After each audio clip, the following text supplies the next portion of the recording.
मंदिर भितर मत फोन ठेली नहीं जाऊँ राति देखो लाइट फाइट ठाकुर पताका खोला हो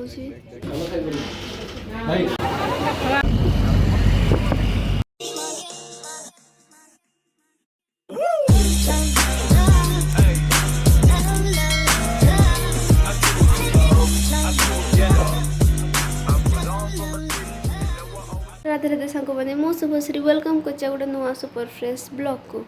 आपण देखी पारे मुझे पूरा रेडी हो जाइए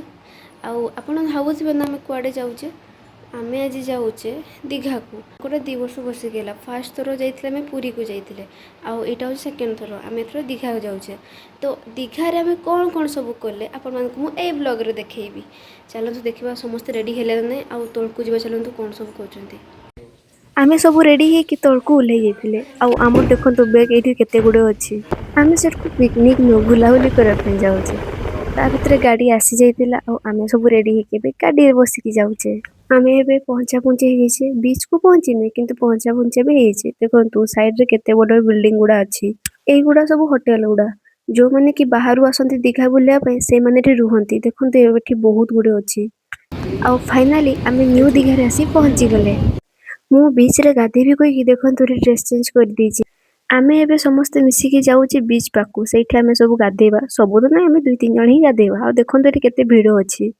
बीच रू आम ए गाधे सारे आउ गाधेला टाइम सेमती किसी वीडियो करानी तो से देखे पारिनी आम बेसी टाइम भी गाधेने कहीं बहुत जो ढेउ आसूची आ संध्या है ना तो यही टाइम रे कि बहुत जो ढेउ आसे पूरा फ्रेश होके आसीगली मुझे सब गाधे आसले गोटे कथा कहबी ना ये जो शौचालय अच्छे जो ड्रेस चेंजिंग तो मुझे खाली ड्रेस चेंज करके विश्वास कर 20 टका देला तो पूरी जाते बेलू कि से तो के 5 टका 10 टका ही नहीं 20 टका ड्रेस चेंज मुझे बहुत ये आमको चाँची दौरान पूरा पूरा चाँची दौरान ये देखो एमती सब जिनस अच्छे हैं कि खाऊँ तापर आम सब आसते होटेल को खावाई आ देखु मेनू धरिकी मुझे अच्छी 3 जन सामने बसती आम 3 भाई भौणी पछाड़े बसते किसी समय पर आसिक आम ऑर्डर पहुंची जाता ये देखो मु बिरियानी नहीं आउ एठी बिजु मांस भात खाऊँ आउ समस्त सादा खाऊँ समस्त सादा खाऊँ कहीं आज गुरुवार तो से समस्त सादा खाऊँ किसी टाइम आम ये बुलाबुली कले कहीं आम पाखे एत टाइम भी नाला से जल्दी ही पड़ेले गोटे नुआ टोपी मुझे कि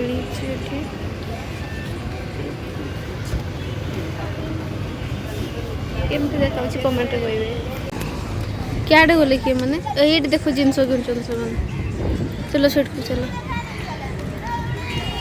एत जगह नहीं ना एपटे माई कुछ एपटे एत जगह नहीं ना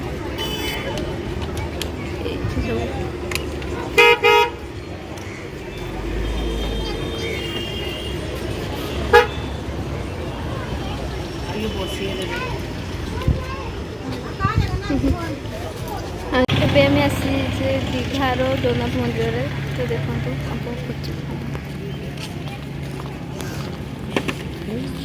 ये मैंने भीतर को पशिने बाहर एमती देखा भीतर को आम जा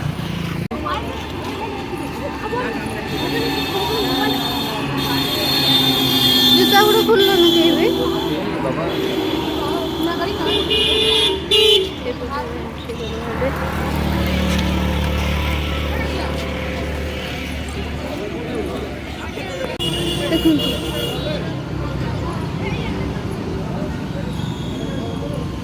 बाहर देखो केमती देखा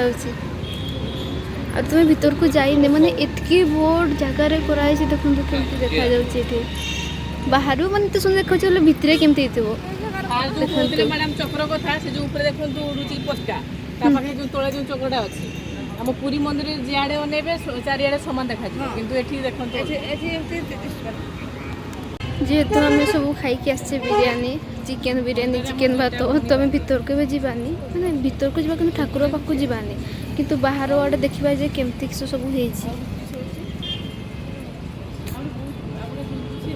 गाई से टॉपी मुझे केमती देखा निहाती कमेंट रे मत कहे आप सब भितर मुझे देखेबी किस किस सब देखो भितर एमतीका ये गोड़ दिया हुए सेल्फी स्टिक एलाउ नहीं कहले सेल्फी स्टिक रे कोन माजे बंद कर देल एपटे एते गुटे जिनिस अच्छे किस किस अच्छे एते गुटे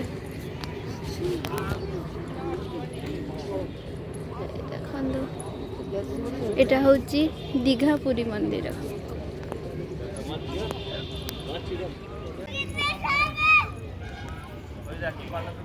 एटी एते गुटे जे अछि माने अलग अलग जगह अलग अलग ठाकुर अछन ना कि पताका खोला होची पताका खोला होची पताका खोला होची बे श्रीवाना आबे खोला होची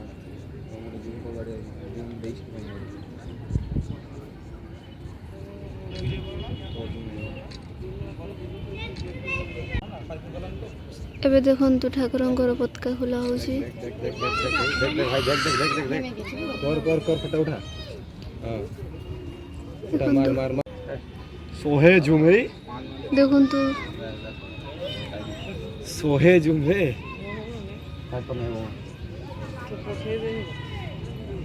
देख मम्मी देख এটা হচ্ছে দেখন্তু এটা হচ্ছে অশোক স্তম্ভ এটা এটা দেখন্তু এপটে বহুত কিছু জিনিস আছে আপনাকে দেখুছি আমি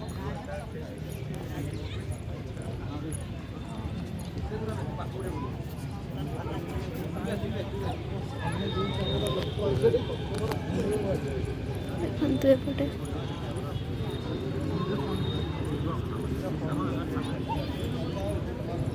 ସବୁ ନନାମାନେ ଅଛନ୍ତି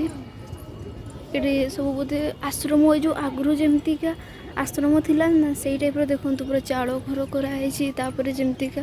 ଆଶ୍ରମରେ ଥାଏ ସେଇଭଳିଆ ଆକୁରେଟ୍ ଏଠି କରାହେଇଛି ଯେମିତିକି ରାମାୟଣ ମହାଭାରତରେ ଆମେ ଦେଖିଛନ୍ତି ନା ତାଙ୍କ ଘର ଥାଏ ଯେ ସେଇ ଟାଇପ୍ର ଦେଖନ୍ତୁ ଏଠି ଅଛି ଏଠି ଦେଖନ୍ତୁ ଜଗନ୍ନାଥ ରଥ ରଖାହେଇଛି ଏଠି କରାହେଉଛି ବୋଧେ ଏଠି ଦେଖନ୍ତୁ ଏଠି ରଥ ରଖାହେଇଛି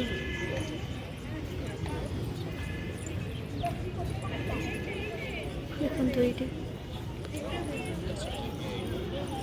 ଏପଟେ ସବୁ ଅଛି ଦେଖନ୍ତୁ ଏପଟେ ଏପଟେ ଦେଖନ୍ତୁ ଏତେ ସବୁ ଜିନିଷ ଅଛି ଏପଟେ ଆମେ ଉପରକୁ ଆସିଲେ এইপଟ দেখি গলে ଆପଣ ଜଗନ୍ନାଥକୁ ଦର୍ଶନ କରିବେ ଯୋଉଠି ଫୋନ୍ ଏଲାଉ ନାହିଁ ତ ଆପଣମାନଙ୍କୁ ମୁଁ ଦେଖେଇ ପାରିବିନି ଭିତରେ କ'ଣ ଅଛି ଆଉ କେମିତି ଅଛି। ରାତିରେ ଦେଖନ୍ତୁ ଲାଇଟ୍ ଫାଇଟ୍ ସବୁ ଦିଆ ହେଲାଣି ପୁରା ମନ୍ଦିର ପାଖରେ ହିଁ ଅଛି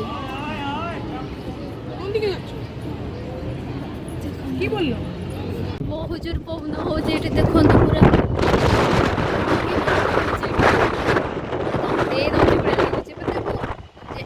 ବେଶୀ ପବନ ହଉଛି ଦେଖନ୍ତୁ ହେଲେ ବି ମୁଁ ଆଗକୁ ଯିବି ବୋଲି ପ୍ଲାନିଂ କରିଛି ପ୍ଲାନିଂ ତ ନୁହଁ ମୁଁ ଯିବି ହେଲେ ବି ଯେତେ ପବନ ହଉ ପଛେ ହେଲେ ବି ଯିବି ଆଉ ଦେଖନ୍ତୁ କେତକି ଜୋର ମେଘ ଦେଖନ୍ତୁ ମେଘ କେମିତି ହେଇଛି ମୋତେ ତ ଠେଲି ଦେଉଛି ପବନଟା ଠେଲି ଦେଉଛି ପବନ ଗୋଟେ ପବନ ଦେଲା ବେଳକୁ କେମିତି ଦେଖାଯାଉଛି ଗଛ ଗୁଡ଼ା ସବୁ ଗୋଟେ ମନ୍ଦିର ଏଇଟା ହେଉଛି ଏଇଠାରେ ଜଗନ୍ନାଥ ଠାକୁର ଅଛନ୍ତି ଦେଖନ୍ତୁ ଏଇଟା ଗୋଟେ ଆରେ ମୋତେ ପବନ ଠେଲି ନେଇଯାଉଛି ଆରେ ମା' ମାନେ ବି ସେପଟେ ରହିଗଲେ ତ ପୁରା ପବନ ଠେଲିକି ହିଁ ନେଇଯାଉଛି ଏଠି ପଳେଇବା ଆଉ ଏଠି ରହି ହେବନି କାହିଁକିନା ବହୁତ ଜୋରରେ ପବନ ଠେଲୁଛି ମୋତେ ବର୍ଷା ଦେଉଛି କହିକି ଆମେ ଏବେ ପଳଉଛେ କାହିଁକିନା ନା ବର୍ଷା ଦେବ ଭଲ ଲାଗୁଛି କିନ୍ତୁ ପବନ ଏତିକି ଜୋର ଆସୁଛି ଆମକୁ ହିଁ ଉଡ଼େଇ ନେଇଯାଉଛି ଦେଖନ୍ତୁ ଟିକେ ଟିକେ ବର୍ଷା ପଡ଼ିଲାଣି ସବୁ ଏପଟେ ସବୁ ଯାଉଛନ୍ତି ଏପଟେ ଆମେ ବି ଏବେ ପଳେଇବା କାହିଁକିନା ବହୁତ ଜୋରରେ ବର୍ଷା ଦେଉଛି ବର୍ଷାରେ ଭିଜି ଭିଜି ଯିବାର ମଜା ହିଁ କିଛି ଅଲଗା ଦେଖ ଆଣ୍ଟି ନା ଆଣ୍ଟି ମୁଁ କହୁଛି ବର୍ଷାରେ ଭିଜି ଭିଜି ଯିବା ମଜା ହିଁ ଅଲଗା କିଛି ଅଛି ମନ୍ଦିର ବୁଲିଲା ଏ ମନ୍ଦିର ଭିତରେ ଗୋଟେ ଏମିତି ସପ୍ ଟାଇପ୍ର କିଛି ଅଛି ଯେଉଁଟାକି ହେଉଛି ଆମେ ଏବେ ଯାଉଛେ ତାକୁ ଦେଖିବା ପାଇଁ ଯେ କ'ଣ ସେ ଦେଖାଉଛି ଆପଣମାନଙ୍କୁ ଏଇଠି ଏବେ ଆମେ ସେଇଠିକୁ ହିଁ ଯାଉଛେ ଆପଣମାନଙ୍କୁ ଦେଖାଉଛି ରୁହନ୍ତୁ କ'ଣ କ'ଣ ସବୁ ସେଇଠି ଜିନିଷ ଅଛି ଏ ତ ମୋ ଗୋଡ଼ ସବୁ ପୁରା ଉଦା ହେଇଗଲାଣି ଜିନ୍ସଟା ପୁରା ଉଦା ହେଇଯାଇଛି ଏଠି ଚାଲନ୍ତୁ ସେଇଠି ଆମେ ଯାଇଥିଲେ ସେ ଭିତରେ ତ ଭିଡ଼ିଓ କରିବା ଫଟୋ ଉଠିବା ସବୁ କିଛି ମନା ଥିଲା ମାନେ ସୋରୁମ୍ ଟାଇପ୍ର ଗୋଟେ ଅଛି ସବୁ ଠାକୁରଙ୍କର ସେଇଠି ସବୁ ଜିନିଷ ଅଛି ଏବେ ଆମେ ସବୁ ବାହାରକୁ ବାହାରି ଆସିଲେଣି ଏବେ ନା ଏବେ ପଳେଇବା ଆମେ ଦେଖନ୍ତୁ ସନ୍ଧ୍ୟା ବି ହେଇଗଲାଣି ପୁରା। ଆରପଟେ ପାଣି କାଲି ଆସିକି ମାନେ ରାତିରେ ଆସିଲା ପରେ ମୋତେ ଆଉ ପେସେନ୍ସ ନଥିଲା ଭିଡ଼ିଓ କରିବା ପାଇଁ, ତ ସେଥିପାଇଁ ମୁଁ କାଲି ଆସିକି ଶୋଇପଡ଼ିଲି। ଆଉ ମୁଁ ଏଣ୍ଡ ବି କରିପାରିନି ବ୍ଲଗ୍ଟାକୁ। ଦୀଘାରେ ଏମିତି ବି ଗଲେ ବହୁତ ମଜାମସ୍ତି କଲେ ସେମିତିକା। ମୋତେ ବେଶୀ ଗୋଟେ ଖୁସି ଲାଗିଲା, ମାନେ ଆର ବର୍ଷ ବି ଆମେ ଯାଇଥିଲେ ପୁରୀ ଯାଇଥିଲେ, ତ ସେଠି ସମୁଦ୍ରରେ ଗାଧେଇଥିଲେ, ମାନେ ଏମିତି ହଁ ଗାଧେଇଥିଲେ, କିନ୍ତୁ ସେଠି ଢେଉ ଆସିଲା ବେଳକୁ ମୁଁ ଢେଉ ଭାଙ୍ଗି ଜାଣିନଥିଲି। ତ କେମିତି ଭାଙ୍ଗାଯାଏ, ମୁଁ ଖାଲି ସେ ଯେମିତି ମୋତେ ଢେଉରେ ନେଇ ଆସୁଥାଏ ମୁଁ ସେ ପାଖରେ ହେଇଥାଏ। ତ ଏଇଥର ଦୀଘାରେ କି ହେଲା ନା ମୋତେ ବିଜୁ ଶିଖେଇ ଦେଲା ଯେ ଢେଉ କେମିତି ଭାଙ୍ଗାଯାଏ। ତ ମାନେ ମୁଁ ସେଇଠି ଫାର୍ଷ୍ଟ ଟାଇମ୍ ପାଇଁ ଢେଉ ଭାଙ୍ଗିଲି। ମୋତେ ବହୁତ ଖୁସି ଲାଗିଲା, ବହୁତ ମଜା ବି ଲାଗିଲା। ଆଉ ଏଠି କ'ଣ ନା ସନ୍ଧ୍ୟାବେଳେ ହେଉଛି ବହୁତ ଜୋର ଜୋର ଢେଉ ଗୁଡ଼ା ଆସେ, ତ ସେଥିପାଇଁ ଆମକୁ ବହୁତ ମନା ବି କଲେ ଯେ ଭିତରକୁ ଯାଉନି। ଆଉ ବେଶୀ ଟାଇମ୍ ଆମେ ସେଠି ରହି ବି ପାରିଲେନି,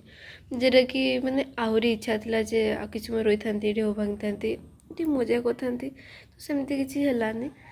ତ ସାଙ୍ଗେ ସାଙ୍ଗେ ପଳେଇ ଆସିଲେ କି ମାନେ ବହୁତ ଲେଟ୍ରେ ବି ଯାଇଥିଲେ କହିତେ ଗଲେ। ସେଠୁ ଆସିଲା ପରେ ମନ୍ଦିରରେ ବି କିଛି ସମୟ ରହିଲେ, ଆଉ ପୁଣି ବର୍ଷା ଏତିକି ଜୋର ଦେଲା ଯେ ଆଉ ସେଠି ରହି ବି ହେଲାନି ଏତେ ସମୟ। ତ ବହୁତ ଜାଗା ଏମିତି ବୁଲିବାର ଥିଲା ଯେଉଁଟାକି ଆମେ କାଲି ବୁଲି ବି ପାରିଲେନି, ଆଉ ଜଲ୍ଦି ପଳେଇ ବି ଆସିଲେ। ଏପଟେ ପୁଣି ବର୍ଷା ବହୁତ ଜୋର ହେଉଥିଲା ନା, ତ ସେଇଥିପାଇଁ କି ହଉ ବ୍ଲଗ୍କୁ ଏତେ ଲମ୍ବା କରିବାନି। ବ୍ଲଗ୍ଟି କେମିତି ଲାଗିଲା ନିହାତି ମୋତେ କମେଣ୍ଟରେ କହିବେ, ଆଉ ଲାଇକ୍ ସେୟାର ସବସ୍କ୍ରାଇବ୍ ପାଇଁ ଭୁଲିବେନି। ବ୍ଲଗ୍କୁ ମୁଁ ଏଇଠି ଏଣ୍ଡ କରୁଛି। ଜୟ ଜଗନ୍ନାଥ।